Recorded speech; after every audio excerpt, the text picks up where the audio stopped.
Twelfth class सिर्फ एक class नहीं होती। ट्वेल्थ क्लास एक प्रेशर होता है, ट्वेल्थ क्लास एक फेयर होता है, और ट्वेल्थ क्लास एक ऐसी जर्नी होती है जिसमें तुमसे सब लोग एक्सपेक्ट करते हैं कि तुम स्ट्रांग रहो, पर कोई ये नहीं पूछता कि तुम ठीक हो या नहीं।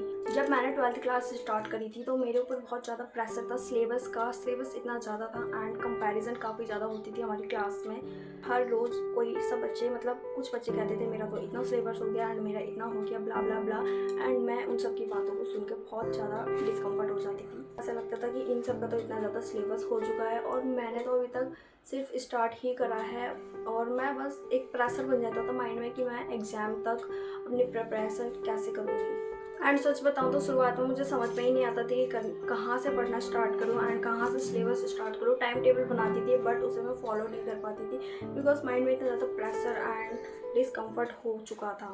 दिमाग में बस एक ही थॉट आता था कि एग्ज़ाम पास आ रहे हैं एंड उनकी प्रिपरेशन कैसे करनी है, और बस ये सब सोचते सोचते इतनी ज़्यादा ओवर थिंकिंग कर लेती थी कि नींद ही उड़ जाती थी। और फिर दिमाग में बस एक ही थॉट आता था कि एग्ज़ाम पास आ रहे हैं, अभी तक मैंने अपना सिलेबस जो है कंप्लीट नहीं कर पाया, सिर्फ स्टार्ट में हूँ एंड बीच में ही हूँ मैं। और मुझे लगने लगा कि मैं बिल्कुल भी कैपेबल नहीं हूँ, स्टेबल नहीं हूँ, शायद मैं अपना सिलेबस कंप्लीट नहीं कर पाऊंगी। लेकिन माइंड से ये बात निकल ही गई थी कि हर स्टूडेंट का स्पेस अलग होता है। फिर एक दिन मैंने अपनी बुक्स बंद कर दी और मैंने ये सोचा कि तू डर के क्यों पढ़ रही है सिलेबस के प्रेशर में एंड एग्जाम मार्क्स के प्रेशर में, और हमारे 12th के मार्क्स से फ्यूचर डिसाइड होता है। इन सब प्रेशर में मैं डर के मारे पढ़ रही थी। बस मैं चाह रही थी कि मुझे सब कुछ याद हो जाए, पूरा सिलेबस बिल्कुल रट जाऊँ मैं, एंड मैं काफ़ी ज़्यादा ओवर थिंकिंग कर रही थी। बट इस चीज़ की वजह से मैं बिल्कुल भी अपनी पढ़ाई पे ध्यान नहीं दे पा रही थी, क्योंकि स्टार्टिंग में सब प्रेशर ही बना दिया था क्लास में स्टूडेंट्स की बातों ने एंड टीचर्स ने भी कहा था।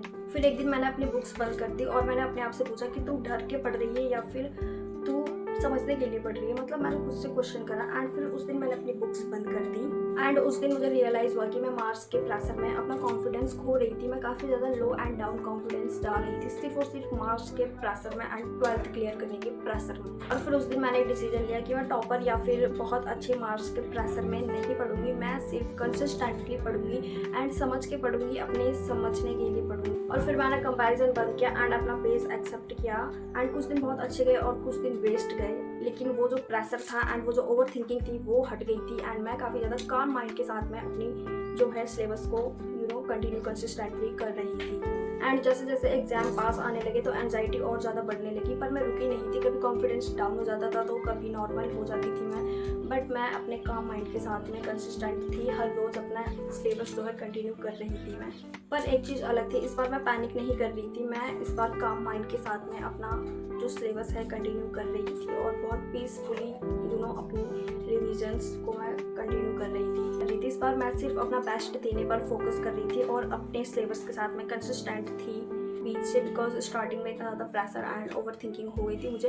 बट जब मुझे समझ आया कि हर स्टूडेंट का पेस अलग अलग होता है, तब मैंने अपना पेस एक्सेप्ट करा एंड मैं कंसिस्टेंटली अपना जो सिलेबस है उसे स्टार्ट कर दिया। एंड में एग्ज़ाम पास आते आते मेरा माइंड काफ़ी ज़्यादा काम हो गया एंड मैंने डिसाइड कर लिया था कि मैं अपना बेस्ट दूंगी एंड एक प्रेशर के साथ नहीं, बहुत काम माइंड के साथ। और इन सब के बीच मैंने एक चीज़ बहुत ज़्यादा नोट करी कि अगर माइंड काल्म हो तो हमें याद भी बहुत अच्छे से होता है एंड समझ में भी बहुत ज़्यादा आने लगता है।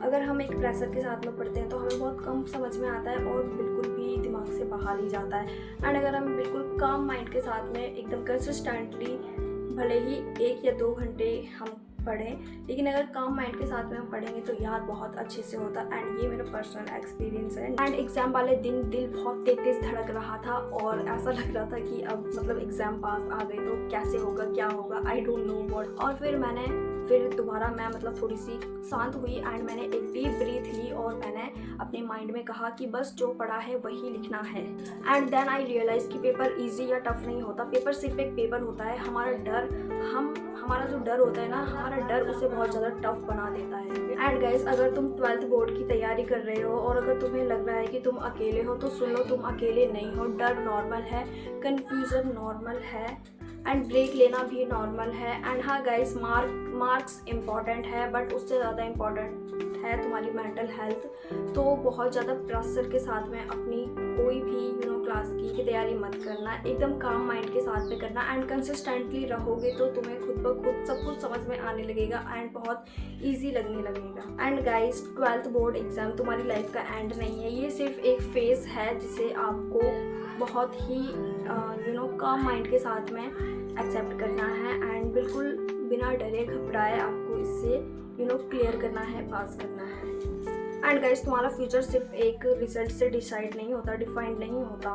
तुम जितनी मेहनत कर रहे हो उतनी काफ़ी है। सो अपने आप पर ट्रस्ट रखो एंड हर चीज़ को जिसको भी आप क्लियर करना चाहते हो उस पर कंसिस्टेंट रहो। एंड आई जस्ट होप कि आपको समझ में आ गया होगा मैं क्या कहना चाह रही थी। एंड गाइस, मैंने भी जब अपने काम माइंड के साथ में अपनी 12th की प्रिपरेशन स्टार्ट करी थी ना, तो गाइस सच बता रही हूँ बहुत अच्छे मार्क्स के साथ में मैंने अपनी 12th क्लियर कर ली थी। तो बस तुम लोग भी खुद पर ट्रस्ट रखो एंड बिल्कुल काम माइंड के साथ में अपनी प्रिपरेशन करो और बिल्कुल भी प्रेशराइज मत हो और कोई कंपटीशन मत करो, कंपैरिजन मत करो। एंड गाइस, अगर आप इन सारी बातों में से किसी भी बात से रिलेट कर पा रहे हो तो प्लीज़ कमेंट करके ज़रूर बताना। And okay, bye, see you.